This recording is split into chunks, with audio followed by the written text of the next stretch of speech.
Tonight, we tackle men's rights. Men are obsolete. You might as well say, men, justify your existence. The men's rights movement is actually a response to anxiety about women doing better. I don't think men should be treated any differently than women or any other group. Men's issues and women's issues kind of go together. They come from issues that are really prevalent for men, but I think how they operate is to keep the status quo. The criticism that we get, I hate to say it, but it's largely based on ignorance. The rate of suicide is way up among men in their 50s. Because men have no socially acceptable way to defend themselves. The foundation of what they're teaching isn't going to be women friendly. Are you so frightened of hearing an opinion different from your own?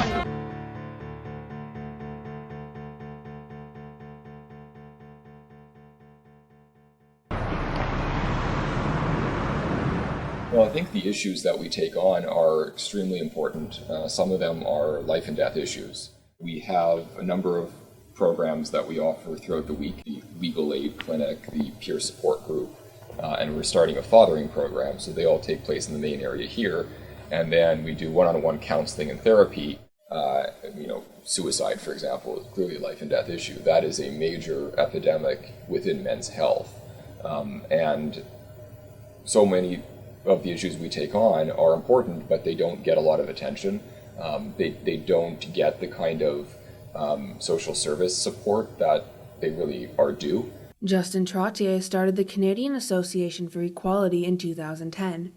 5 years later, they now work out of the Centre for Men and Families, Toronto's first men's centre. The corner of Carleton Street and Homewood Avenue has been home to the Centre for Men and Families for over a year now. There, they provide counseling and peer groups for men, boys, and families. They also host panel discussions around the issues men face. Trottier is no stranger to activism. Since 2002, he's been the face in front of several movements, from promoting atheism to running for the Green Party in 2011. His latest cause? Men's issues. Cafe and the Centre run with the support of dedicated volunteers like Denise Fong. She's the head of the Men's Issues Awareness Society at the University of Toronto. She also happens to be Trottier's wife. I feel like when I grew up, this would be something that I would have welcomed if I knew that it could exist, and it didn't. I've had a dad who was very, very passive, I guess, when it came to standing up for his rights in his relationships. And I always felt that he may not have been aware of his rights to his feelings. He was very severely abused when he grew up. I could see how hard bringing up his own family it was, while dealing with trauma issues it was for him. I just wish that he got help when he was younger, when he needed it. Peter Noble has been a client at the Centre for 3 months now. He's a member of their peer group and regularly receives therapy since returning home from Afghanistan. I've had family issues. They've been able to help me cope with them, make me learn a few, give me some ideas actually on how to solve problems without yelling and screaming. Cafe and the Centre for Men and Families has received over $61,000 in donations since gaining charitable status last year. Cafe's most prominent campaign has been this billboard that says that 50% of all victims of domestic abuse are men, according to a Stats Canada survey from 2009. However, Cafe has been accused of exaggerating these numbers. The same study also notes that women are twice as likely to be physically injured during spousal abuse as men, and almost 7 times as likely to fear for their lives. Alexander Wadling is the co-founder of Ride for a Dream, a nonprofit campaign to end violence against women. He's a longtime critic of Cafe and believes they've manipulated the survey results on their billboard. They put up this billboard that talked about how men are half the victims of domestic violence. And that's not entirely true. It's been cherry-picked in a big way. It's hard to say that it's cherry picking when you look at Statistics Canada's profile on family violence, where they ask very clearly have you been a victim of domestic violence or intimate partner violence in the last 5 years? And you have almost the same numbers of men and women saying that they have. According to studies, women are 2 times as likely to be physically injured during spousal abuse, and they're 7 times more likely to fear for their lives. The statistics we can debate. We have presented multiple sources that mutually reinforce the fact that domestic violence is a serious issue for both men and women. But at the end of the day, the fact is that there is 0 domestic violence shelters for men. There are 0 places where a father can go with his child to get his child out of a violent home situation if the violence is caused by a mother. That is unacceptable. We can quibble on the numbers, whether it's 100,000 men or only 10,000 men who have no place to go. The point is that there are thousands of men who have no place to go. Further studies by the Canadian Centre for Justice Studies in 2013 found that the majority of police-reported spousal and family violence was against women. When you look at, let's say, homicide, intimate partner violence, things like this, women are the ones ending up in the hospital, considerably more often. The amount of women who die at the hands of partners or former partners is 1,000 to 1. So saying that it's 50-50 is a really big misnomer. This is one of 3 billboard campaigns CAFE has put up to challenge alleged negative attitudes against men's issues. The other billboards focus on parental alienation and men's mental health. CAFE also runs initiatives across the country promoting men's issues on university campuses. The University of Guelph, the University of Toronto, and York University have all ratified men's issues awareness societies. A group of students at Ryerson University had hopes to do the same thing. I saw it as a demand on campus. Men's issues are kind of put under the rug a lot. They're ignored or mocked in a lot of cases. But not all students seem to be on board. He doesn't understand, they're choosing not to acknowledge patriarchy, which is concerning, because then the foundation of what they're teaching isn't going to be women friendly. It isn't going to allow women in those spaces to have that voice and share that voice. And I asked them, what are you going to do when a woman's like, I don't think you experience that. I'm a woman and I know for a fact that patriarchy exists. What are you going to say to her? You're going to be like, oh, we don't acknowledge that here? Or how are you going to combat those questions? And he didn't really have an answer. So I think they don't really know what they're doing. It's not going to help anyone. It's not going to help men on campus. Men experience as a whole things in unique ways. And so we're just trying to reach equality from one angle. I think that there's also a need for a group that sort of looks out for men's issues and the way that men are affected in society, and just to kind of generate discussions about what it really means to be a man. Ryerson's group has since been rejected. Part of the reason was their association with CAFE. The student union met with Areola to discuss their reasons for the decision. A lot of people have issues with CAFE because of some of the messages that they portray. A lot of the information that CAFE also has is not very accurate. The student unions have been challenging to work with, if I can say it diplomatically.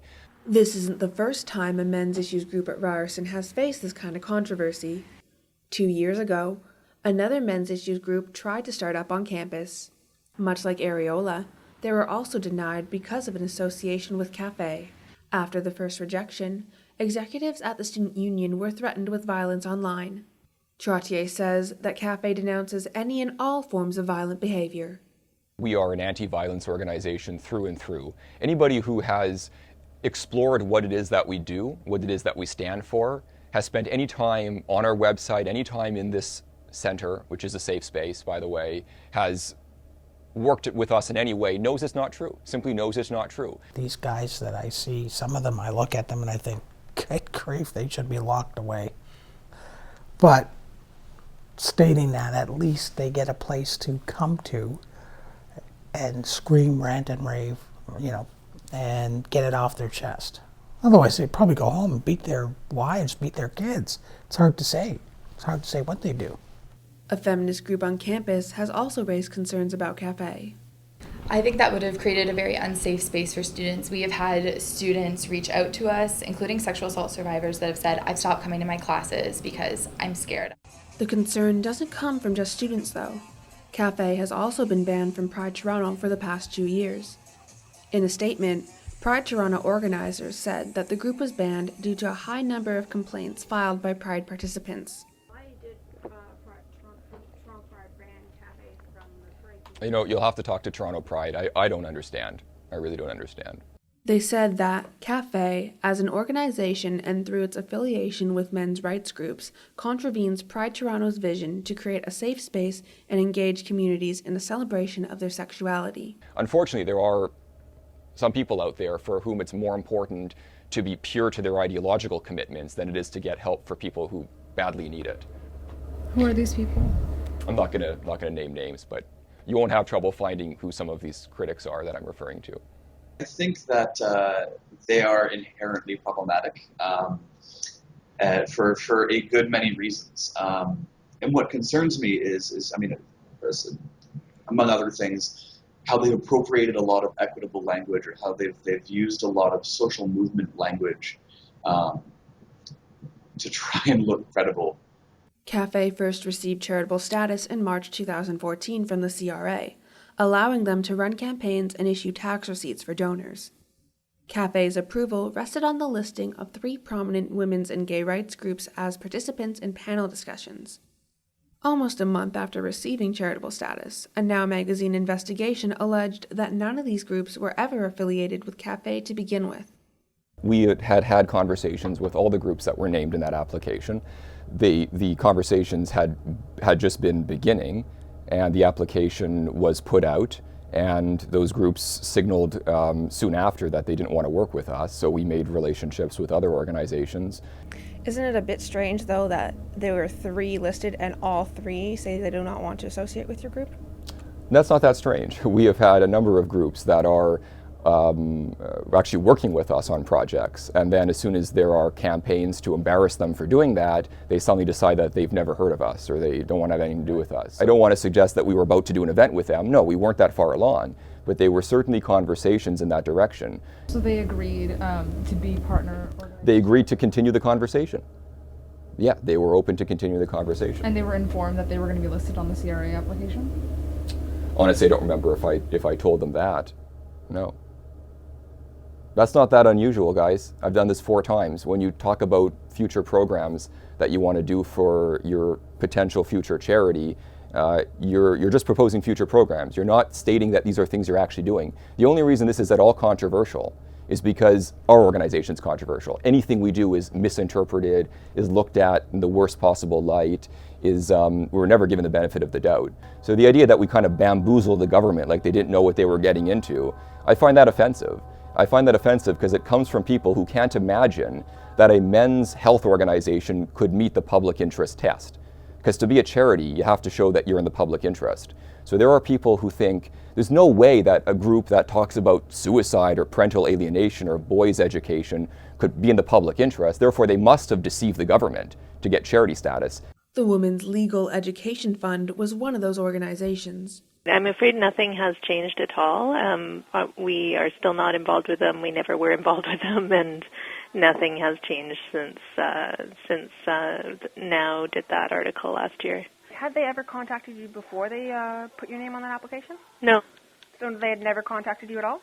Not to my knowledge. We have no record of him ever having called here. It's not to say that he never did, but in the time that Diane and I have been here, he hasn't been in touch with either of us, and that's 3 years. But CAFE calls themselves the Center for Equality. Why would organizations like LEAF not want to partner with them? Trottier doesn't have a definitive answer. I will work with anybody, regardless of their personal ideology, if they put people ahead of ideology. Yeah, we're for equality generally speaking. I mean, and I find that's really ironic coming from someone who has endorsed a voice for men. The truth. Men are as likely to be beaten by their wives and girlfriends as the other way around. A Voice for Men is a vitriolic men's rights group in the United States that has been known to promote anti-feminist rhetoric. A quick browse through their website leads to articles like Studies Reveal Female Rape Victims Enjoyed the Experience and Slavery 101, Dating is Taught to Girls. Women are groomed to enslave men. When we first asked Trottier about the association, he refused to comment. Every social justice movement has its crazy radical fringe portion or crazy radical fringe member organization. That doesn't speak to the issues of the larger movement. So my response is, look at what we're actually doing. Look at what Kevin's group's doing. Look at what Cafe's doing. Look at what we're doing at the Center for Men and Families. Come meet with us, meet with the volunteers, meet with the facilitators of our programs, actually understand what it is that we're trying to do, and then judge us based on our own merits or lack thereof. So is A Voice for Men a radical group within this issue? Well, you know what? Talk to A Voice for Men. I'm not going to sit here and comment on other organizations. It's funny because Justin Trottier, he has denied the claims that they worked together. I saw them in the same room together hanging out this summer. Like, let's not pretend. You have, what's his name? Daniel Perrins, who is a Canadian representative for A Voice for Men, who works in Justin Trottier's office for the Center for Men and Families. Like, it doesn't take a rocket scientist to put this thing together. Daniel Perrins turned to the men's rights movement when he ended up in jail after lodging a complaint against an ex-partner.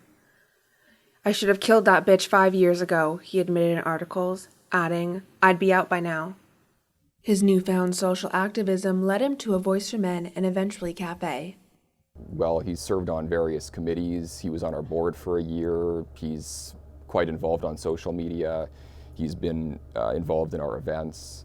He's been quite active in the organization. Mm-hmm. Isn't it true that he used to work with A Voice for Men? I believe he did, yes. Mm-hmm. Does he anymore?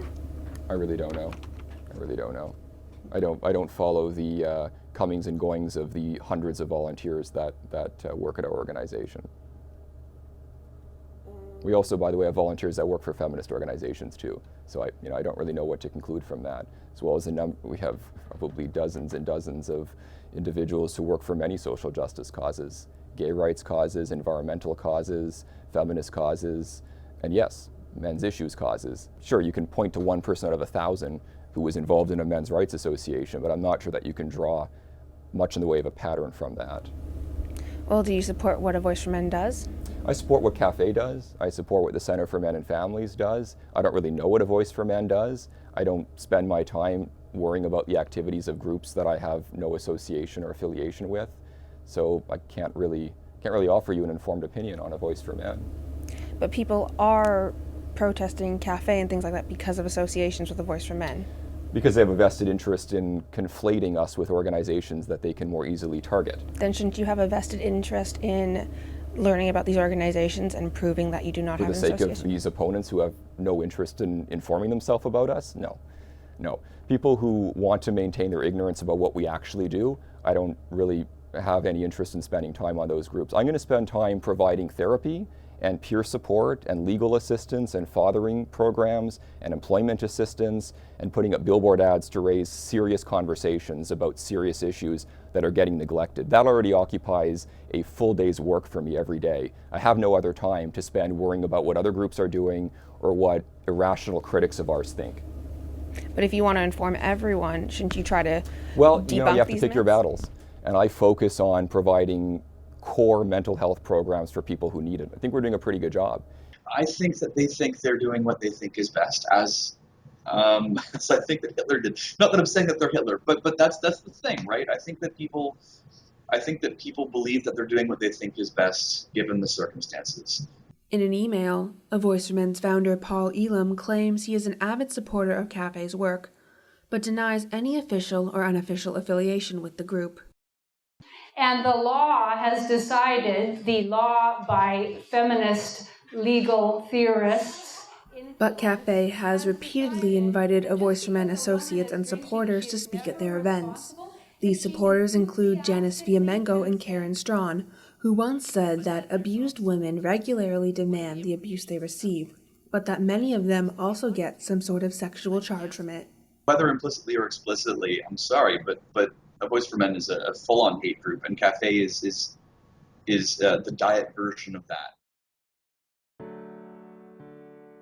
The issues that CAFE claims to represent or mobilize around are absolutely valid and absolutely worth discussing. But to do so in a way that demonizes women or demonizes feminism or demonizes organizations that have been doing this work for 10, 20, 30, 40, 50 years is downright wrong and offensive and reinforces a power dynamic that I see as exactly what these organizations ought to be tearing down. Most of the issues in our society are quite complicated, have multiple different approaches and perspectives that need to be brought to bear to fully understand them. So my point of view is men's issues and women's issues kind of go together, and if you don't look at social problems from different angles at the same time, you really risk not seeing the real problems that are there at the core, and by virtue of that neglect, you might not find the appropriate solutions.